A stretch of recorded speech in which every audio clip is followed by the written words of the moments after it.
Hi, my name is Grace and I'm a staff clinician at Center for Anxiety's Manhattan office. I'm here to talk today a little bit about how we can reflect on the past year and set some intentions for the new one. I want to start out by saying that a lot of the ideas I'm about to share come from something called acceptance and commitment therapy, which was created by Dr. Stephen Hayes. So first, before we get into this, I want to talk about one of the traps that we tend to fall into when we think about evaluating or considering our past year. And that is the trap of becoming overly or excessively goal-focused. So goals are things like, I want a promotion, I want to buy a house, and I want to have a partner. Now, goals are important because they provide us a sense of direction and they help us organize our priorities. But when we become excessively goal-focused, it's generally unhelpful when we're thinking about our lives because, well, two things. One, goals are not guaranteed. We don't know if and when we're going to achieve them. We don't always have a lot of control. And if that's the only way we can measure success, what happens if those goals never come to fruition? Number two, becoming overly goal-focused takes us out of the present moment. We are in a future-oriented state of mind thinking about goals. I'll be happy or successful when XYZ happens for me.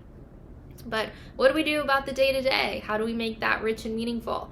How do we live the best possible life right now, even if we haven't achieved our goals yet? So if we're not thinking about goals so much, what are we thinking about? Well, we can consider our values. So values are the ways that you want to be, the person you want to be. Do you want to be kind, compassionate, funny, hardworking, skillful, trustworthy, etc.? And there are a lot of different lists online that you can check out if you need some inspiration, figure out your values. Values exist outside of goals.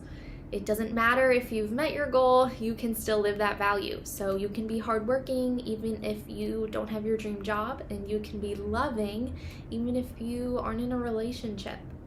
So let's take this a step further and think about our values in different domains of our lives. One of my favorite exercises is called the values bullseye. So you can just imagine this with me, but I really invite you to actually print or draw out a bullseye and follow along. Create this bullseye and you divide it into 4 quadrants. Your work and education life, your relationships, your personal health and personal growth, and leisure.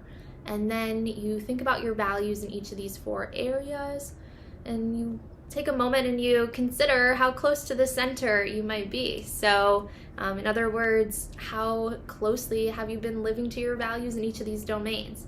And then you mark that spot somewhere from the outer rings to the center of your bullseye to mark where you think you landed this year.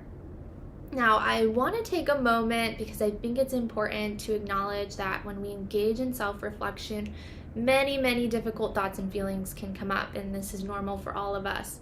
So you might have feelings like shame or judgment, or difficult thoughts like you could have done more, or this wasn't enough. It's important to remember that thoughts are just thoughts. We don't have to engage with them, and it might be helpful to label them something like these are self-criticism thoughts or not good enough worries. Now, if you're having a really hard time figuring out how to disengage from difficult thoughts and feelings, you might want to find a cognitive behavioral therapist who can help. So we're going to try our best to take a non-judgmental, kind of curious, neutral stance when we're looking at our bullseye. If you were a scientist observing this bullseye, what would you report? What might you see? Are certain areas getting more attention than others? Is it easier for you to be the kind of person you want to be in certain domains? So our last little exercise, we're going to take these values and we can think about some actionable steps for our new year of how we might live these values. So if you were going to instruct someone on how to do this value, what would you tell them to do? How would you tell them to be compassionate or trustworthy or hardworking? And I encourage you to get creative with that, start with small steps, and have some fun with it. So these are some ideas to get you started thinking about the past year and setting some intentions for the new one. I hope you found this helpful, and Happy New Year!